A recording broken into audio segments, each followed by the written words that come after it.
Au niveau de l'impression de vitesse, dans la cabine, c'est assez incroyable de passer de 40 voire 50 km/h à 80 km/h. Ce qu'il faut aussi se rendre compte, c'est que le pilote n'est pas au centre du tracteur. Ça fait vraiment une impression de vitesse assez incroyable. La transmission e-Power, donc vraiment on voulait une transmission qui soit très réactive avec des changements de vitesse, avec très peu de pertes aux roues. Donc un rapport moteur-transmission qui a beaucoup de réactivité.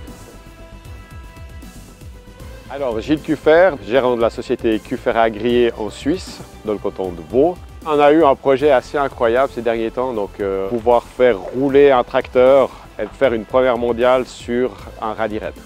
On voulait participer à ce rallye raid, surtout pour déjà montrer au niveau de la capacité en termes de mécanique et d'engineering ce qui était possible de faire sur un tracteur avec des mécaniciens agricoles. Et de deux, vraiment une aventure vraiment humaine et de rendre possible ce qui est impossible.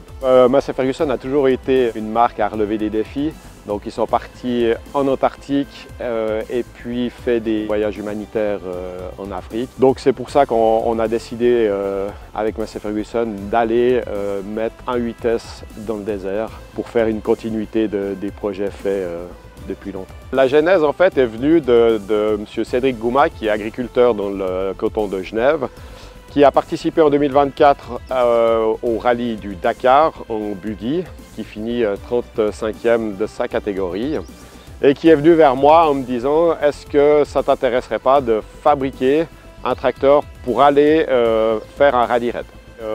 Dans le cahier des charges, il nous fallait plusieurs choses. Donc déjà, arriver avec une vitesse plus ou moins adaptée pour finir des étapes qui sont de plus de 550 km par jour. Surtout, un confort en cabine pour que les pilotes, copilotes ne soient pas chéquiers à toutes les croisées et un tracteur qui soit vraiment sur les rails, qui puisse piloter quand même à haute vitesse. En volume d'heures, on est à plus ou moins 2800 heures de travail effectué sur le tracteur. On a beaucoup travaillé sur la suspension de pont avant. Donc en fait, on a recréé comme si on avait une barre anti-roulis sur le pont avant, donc pour créer en fait une stabilité à haute vitesse. On a augmenté aussi la puissance moteur, donc on a doublé la puissance moteur. Donc ce 8S est un 8S 205 e-Power, donc maintenant est monté plus ou moins à 400 chevaux. C'était des départs entre 10h et midi pour nous, donc on partait souvent en fin de... Donc les camions,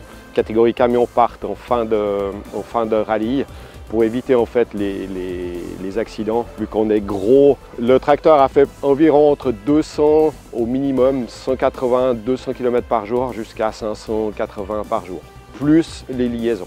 Donc, et c'est vraiment une grosse transhumance. Au final, un résultat inespéré. Notre but était vraiment de finir le rallye et de montrer qu'on était capable. Et au final, on finit 4e de la catégorie poids lourd et 75e sur 145 au général. Le regard des gens a été incroyable. On a été vraiment reçus par le monde du rallye raid, qui est un monde quand même plus ou moins, on va pas dire fermé, mais qu'on ne connaît pas trop. Et vraiment des gens très impressionnés du travail qui a été fait et vraiment des grosses écuries qui sont venues. Le tracteur, on n'a eu aucun problème et vraiment une solidité incroyable. Cette aventure, c'est avant tout des mécaniciens. Sans eux, le métier est difficile. Donc vraiment, on a une compétence folle. On a un team qui est incroyable.